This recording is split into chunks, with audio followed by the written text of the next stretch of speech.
He entered the supermarket with his hood low and his steps small, copying the pace he had watched in people outside, the kind of walk that says, "I'm in a hurry, but not really." And the automatic push of a cart in front of him made him feel almost invisible. He had practiced this, the soft hands on the metal, the brief pause at the doors when the cold air touched his face, the glance to the left and right, as if looking for a brand he had already chosen. Because blending in is not about hiding, but about matching the rhythm of a place.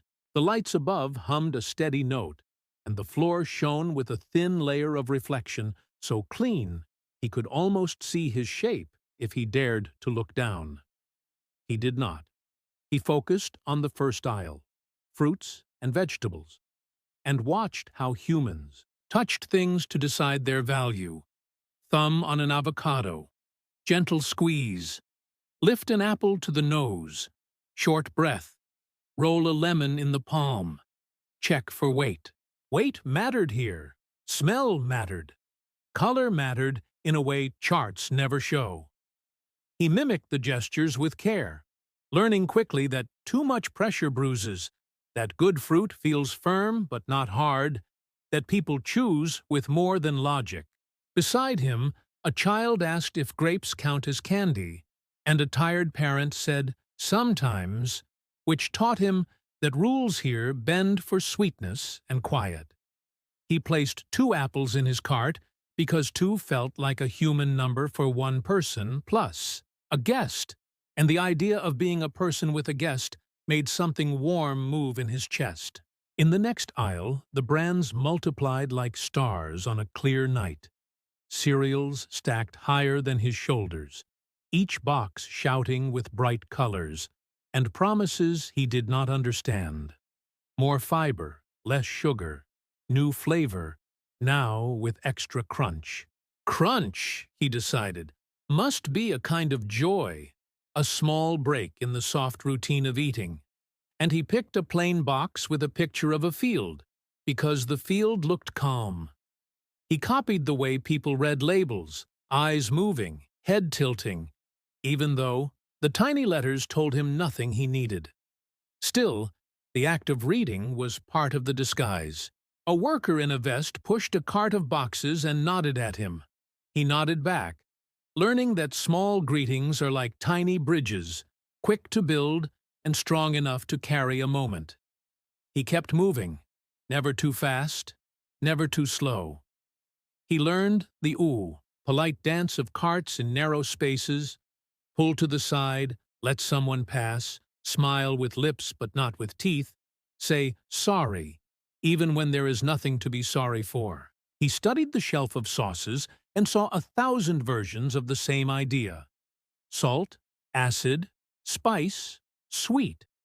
Humans liked to edit taste the way his people edited light, and the thought made him feel closer to them.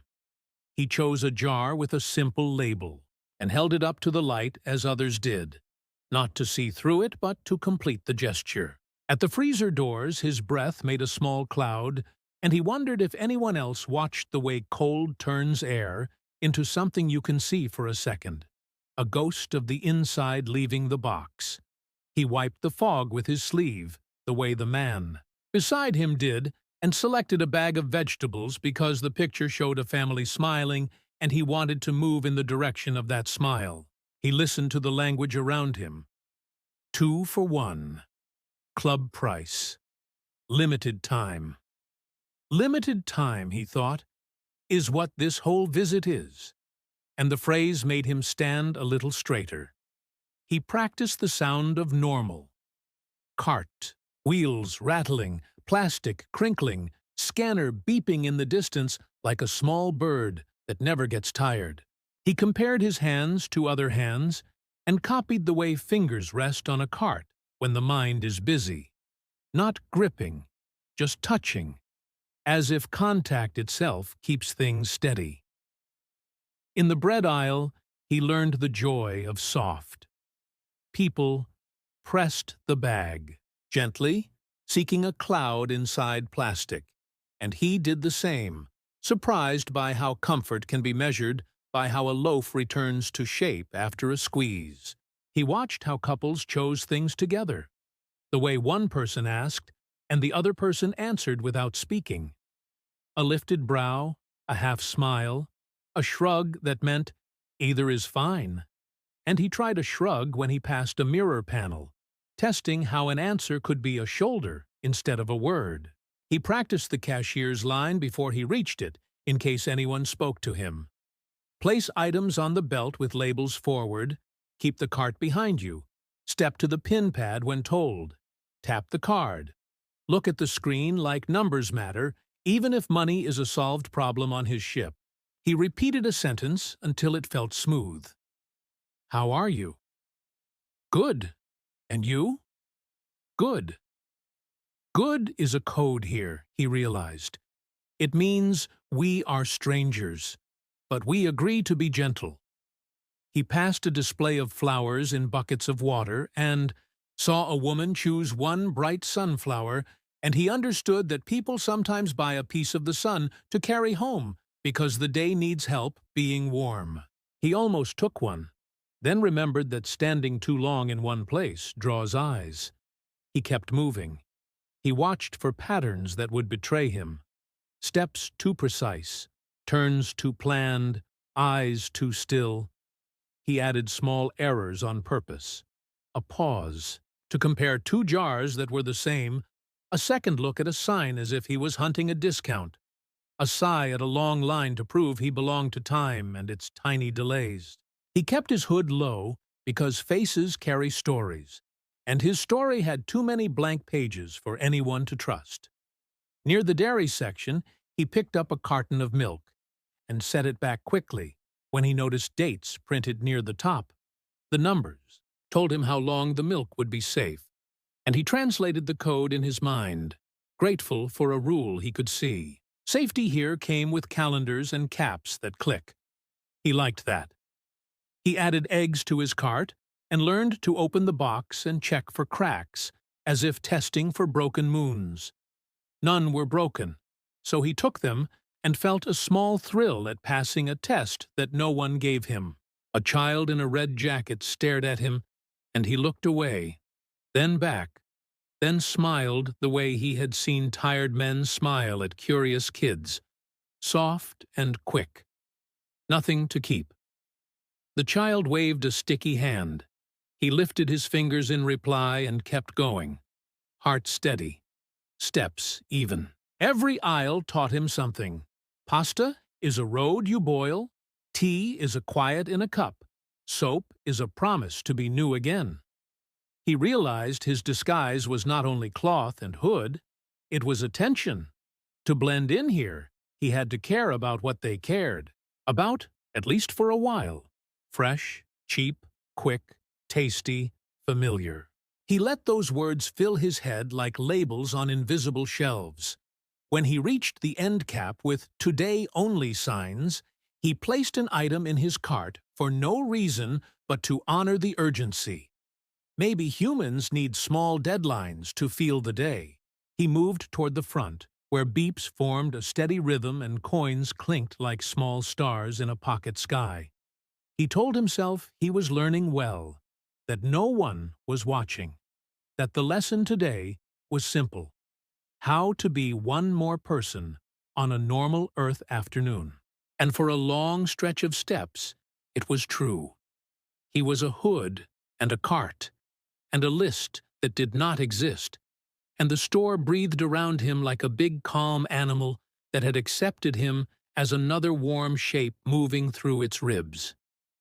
He did not know, yet that one pair of eyes, somewhere behind him, had already chosen not to blink.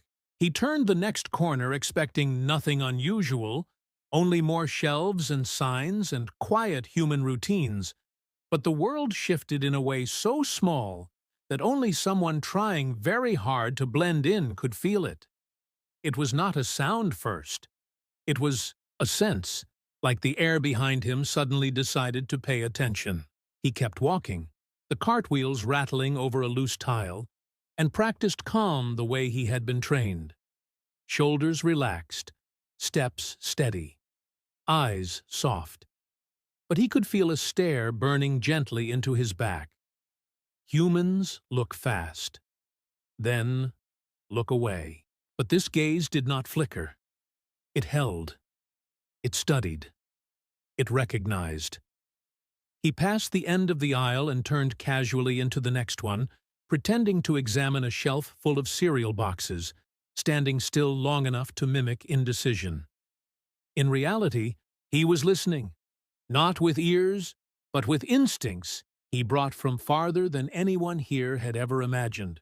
A soft shuffle of shoes, not hurried, not loud, following. He picked up a box, read the back like a curious human, put it down, lifted another. His breathing stayed slow, but his chest tightened. He let his eyes wander, pretending to count ingredients. He did not understand, but he was watching the reflection in the glass refrigerator door beside him. A figure turned the corner several seconds after he did.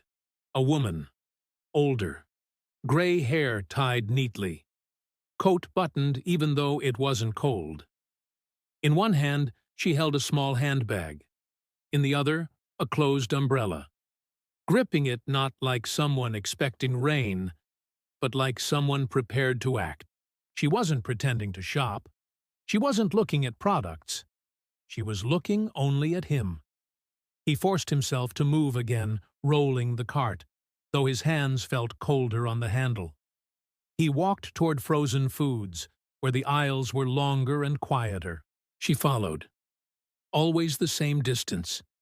Always the same slow, purposeful steps. Humans scan each other quickly when suspicious. A glance, a second glance, then whisper or look away. But she wasn't suspicious. She was certain. Her gaze didn't question. It confirmed. His training told him to identify the threat level. But this wasn't a soldier. Not a guard. Not someone official. Just a woman who had lived long enough to trust her eyes more than polite doubts. Maybe she had seen strange things before. Maybe she had lost too much in life to fear odd shapes and quiet men in hoods. Maybe she was simply the kind of human who still looked, really looked, while everyone else drowned in distraction. He turned down another aisle, this one stacked with canned goods. He let go of the cart for a moment, pretending to stretch his hand for a can on the top shelf, just to gain a side view. She stopped at the aisle entrance and didn't move. Watching. Umbrella still in hand, pointed down, but ready. Her eyes were sharp, not full of fear, but full of knowing. The quiet kind that says, "I've seen enough life to trust what I see now." The space between them felt tight, even though they stood many steps apart. He pretended to examine a can, but his heart, the organ he never cared about until Earth taught him it mattered, beat too fast. He knew fear in theory. He studied it in human behavior videos. Fear in real muscles felt heavier, sticky, like gravity had doubled. He lowered the can, looked up, and for the first time, he let his eyes meet hers directly. She did not flinch, did not blink, her lips pressed together as if holding back a warning or a prayer. Then she tapped the handle of the umbrella against her palm. Once, not a threat, a signal, "I see you." He turned away because if he held that gaze any longer, his disguise, thin as breath, might fall apart right there between canned beans and tomato sauce. He pushed the cart forward, and she stepped in behind him again, quiet, relentless, a shadow shaped like a grandmother, but moving like a hunter who had waited years for proof she never thought she'd find. He reached the aisle end and didn't turn, didn't slow. He left the cart behind because carts are for people who plan to stay. He walked faster now, trying to look normal but failing as adrenaline, a human word he finally understood, rushed through him like fire. Behind him, her steps quickened too, not running, chasing. He passed the register lanes without looking back, past shoppers grabbing gum, parents calming toddlers, cashiers scanning items with mechanical beeps, that suddenly sounded like alarms. Automatic doors opened. Cold air rushed in. Outside, safety, or at least space. He stepped out. The doors closed behind him. He kept walking. But his reflection on the glass showed the truth. She was still inside, standing at the doors, watching him leave, eyes locked on his shape as if memorizing it. Umbrella now gripped like a sword from a quiet myth. Not everyone fears the unknown. Some follow it. Some hunt truth the way others hunt comfort. And she had seen him. Not the hood. Not the clothes. Him. Behind the glass, she raised the umbrella slightly. Not to threaten, but as if saluting a secret she never expected to find. He knew then that the lesson today was not blending in. It was this. On Earth, even one pair of eyes can change a mission. And someone, somewhere in this small corner of the world, now carried a truth bigger than the supermarket, bigger than fear, bigger than him. A truth that walked out the door and might one day walk back. He didn't run yet, but the earth suddenly felt smaller, watching him now, awake, ready. He walked fast, but not enough to draw attention, eyes forward, breath shallow. The world around him kept pretending to be normal. A man comparing prices on detergent, a teenager scrolling on her phone while her cart drifted, a worker stacking bottles near the end of the aisle. The hum of fluorescent lights sounded louder now, almost like the ship engines he used to hear in deep orbit. Steady, endless, impossible to escape. He turned another corner and found himself in the cleaning section, long and narrow, mirrors of polished metal on each side. For a second he thought he had lost her. The air behind him was empty, quiet again. But then he caught it. That same faint reflection, the movement of a coat. A silhouette passing slowly at the aisle's other end. She hadn't given up. He gripped the cart tighter, feeling the plastic bend beneath his hands. His human disguise could handle many things. Light, sound, even temperature. But it couldn't hide fear. Fear made the skin too pale, the heartbeat too wild, the eyes too sharp. He had to stay calm. That was the first rule of infiltration. Blend in, breathe slow, believe your own mask. He moved again, his steps echoing softly. The old woman turned into the same aisle from the opposite side. There was nowhere to go now. The rows of products boxed him in. Bottles, boxes, endless colors that all suddenly felt like traps. They walked toward each other, silent. Her eyes met his again. And for a moment, the world around them froze. She didn't look like a villain.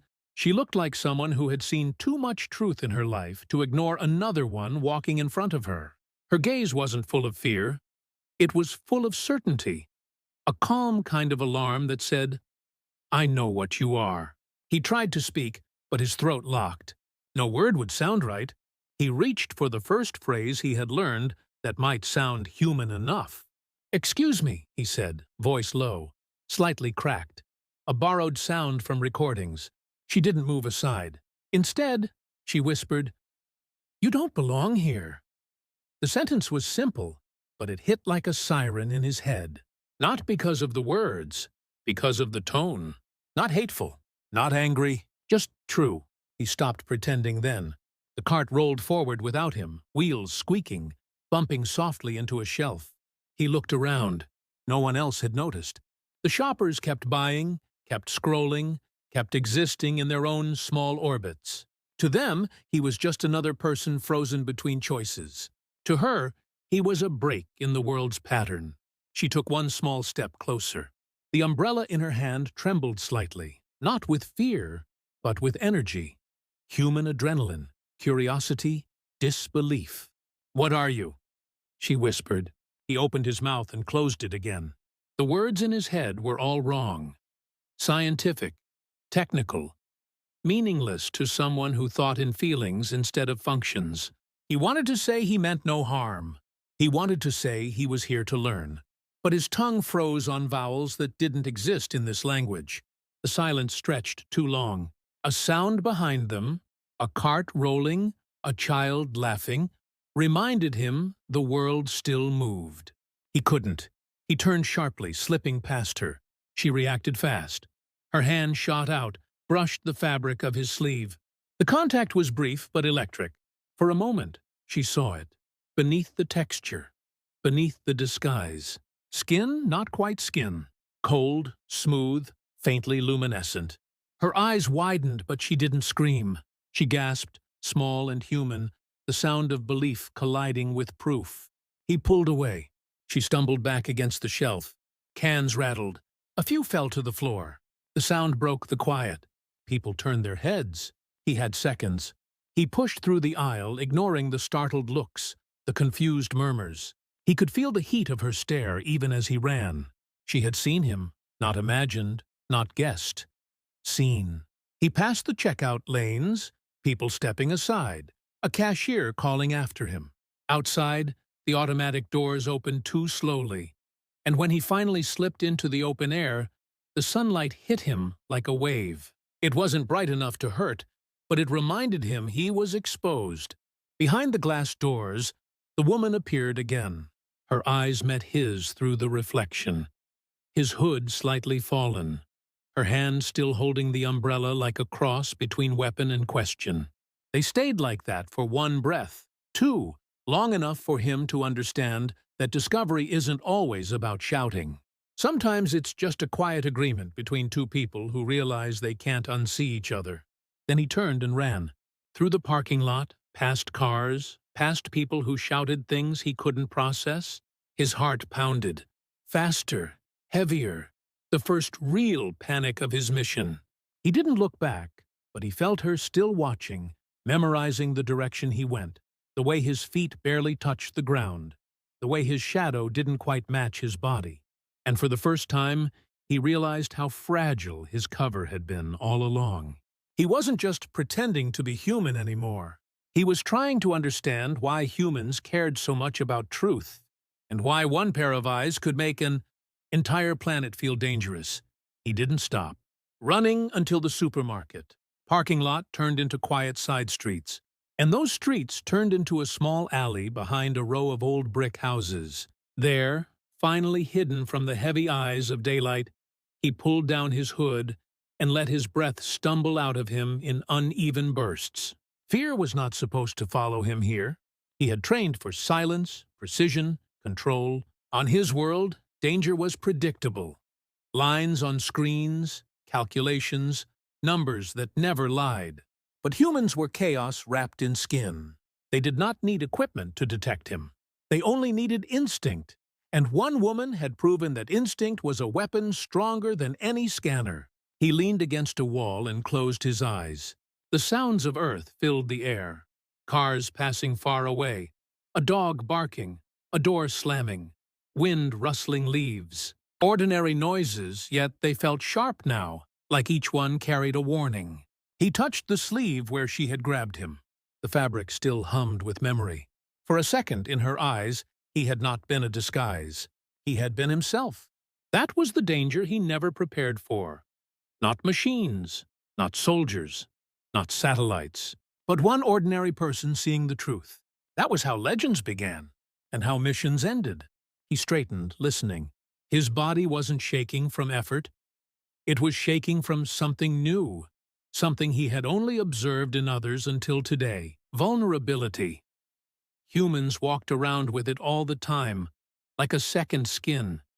He had always seen it as weakness. Now he understood it was a weight, one heavy enough to slow even a creature built for distance. He pulled his hood up again. He needed to disappear. Not because he feared harm. Earth had dangerous things, but he could face most of them. No, what frightened him was attention. Attention spreads. One whisper becomes two. Two become many. And Earth, beautiful, loud, unpredictable Earth, would not meet him with scientific calm. It would meet him with fear, fascination, anger, obsession.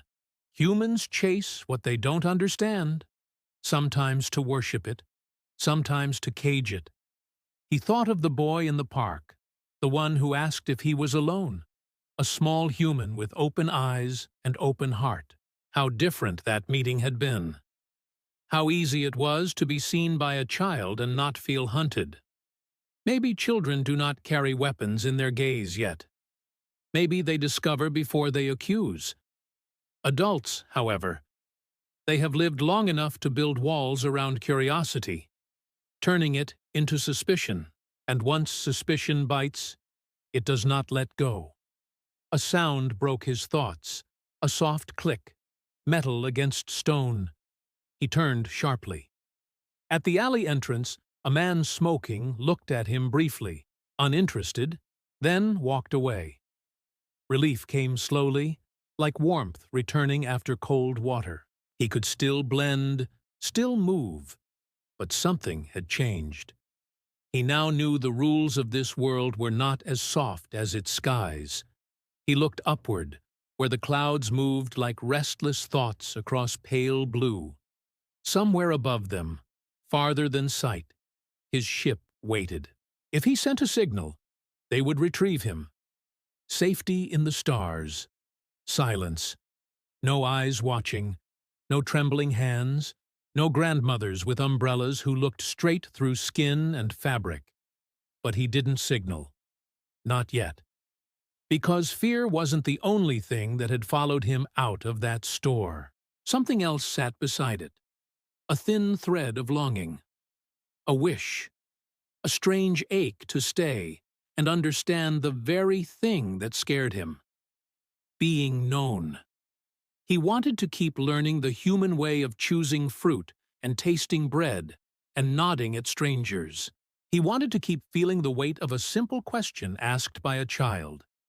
He wanted to belong, even if belonging meant risk. Far away, a store automatic door hissed open in his memory, and he pictured the old woman's face again. Not cruel, just certain. She would tell someone, or she would tell no one. But look every day, expecting him.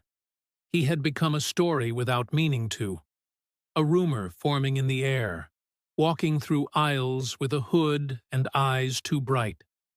The kind of thing humans chase, not because they hate it, but because they cannot leave mystery alone. He pulled the hood tighter, breath steadying. He would move quieter now. Choose places with fewer eyes. Stay in shadows, in parks at dawn, in quiet corners where humans think less and feel more. He would survive here not by running, but by understanding. He left the alley silently, steps softer than the wind, and on a suburban street somewhere not far away, an old woman stood in her living room holding her umbrella like a relic, staring at it as if it had touched another world. Because it had. Neither of them knew what would happen next. But both knew one thing. This world was no longer the same size it had been that morning. Secrets had stepped out of hiding. And once truth breathes air, it does not fold back into silence. Not on Earth. Not anywhere. He walked on, hood low, heart awake, no longer just trying to blend in, but now learning how to live among them. Because escape was easy. Staying unseen in a world full of eyes, that was the real test. And he was not ready to fail.